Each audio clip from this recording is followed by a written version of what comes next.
कसारा ते चांदवड भागात चालणारे हे वाळूचे आणि खडीचे कंटेनर, टायर फुटके, अवस्था जर्जर, मनमानी पद्धतीने चालवणारे चालक, अशाच कंटेनरला धडक दिल्याने पिंपळगाव नाशिक दरम्यान कोकणगाव फाट्याजवळ झालेल्या भीषण अपघातातल्या गाडीची ही अवस्था।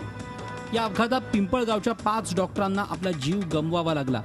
पिंपळगाव परिसरातील नामांकित doctor Sanjay Tiwari, doctor Suresh Patil, doctor Pratap Shelke, doctor Chandrashekhar Gangurde आणि डॉक्टर कुंदन जाधव हे जागीच मृत्युमुखी पडलेत, तर 6वे डॉक्टर उमेश भोसले जखमी झालेत। स्थानिकांनी या परिसरात महामार्ग प्राधिकरणाचा ढिसाळ कारभारच कारणीभूत असल्याचा आरोप केलाय। या टोल कंपनीने स्वतःच्याच मर्जीनुसार हवे तिथे स्पीड ब्रेकर आणि हवे तिथे क्रॉसिंग काढलेले आहेत। कुठलीही प्रवाशांच्या सुरक्षिततेचा विचार न करता फक्त टोल वसूल करण्यासाठीच यांनी आपल्या उपक्रम राबवलेला आहे। या सर्वांमध्ये सुधारणा होणं अत्यंत गरजेचं आहे। या आठवड्यातला हा 3रा अपघात आहे। या 3 अपघातात एकूण 9 जणांचे बळी या महामार्गाने घेतले आहेत। 12 मे पाथर्डी परिसरात कंटेनर आणि कूल कॅब अपघातात पत्रकार प्रियांका डहाळेसह 3घांचा मृत्यू। 15 मे राणेनगरला घोटीतील भात मिल मालक मिलिंद वाळतुले मृत। 18 मे कोकमगावजवळ कंटेनर अपघातात 5 डॉक्टरांचा मृत्यू।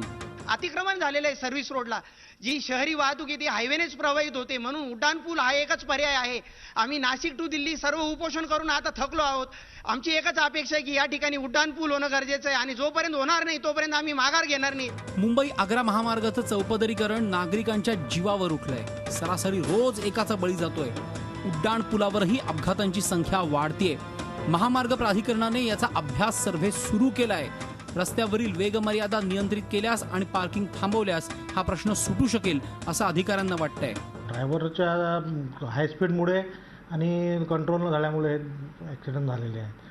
काल रात्रीचा पण जो ॲक्सिडेंट झाला आहे तो पण हाय स्पीडमुळे झालेला आहे। रिअर एंड आणि तिन्ही रिअर एंड कोलिजनच्यामुळे झालेले आहेत। वाढता वेग ही काळाची गरज असली तरी त्यासाठी सुविधाजनक रस्ते आणि त्यावर योग्य व्यवस्थापन आवश्यक असतं। कसारा ते चांदवड मार्गाचा सर्व्हे करून याबाबत योग्य नियोजन करणं गरजेचं आहे। योगेश खरे, झी मीडिया, नाशिक। झी 24 तास रहा एक पाऊल पुढे।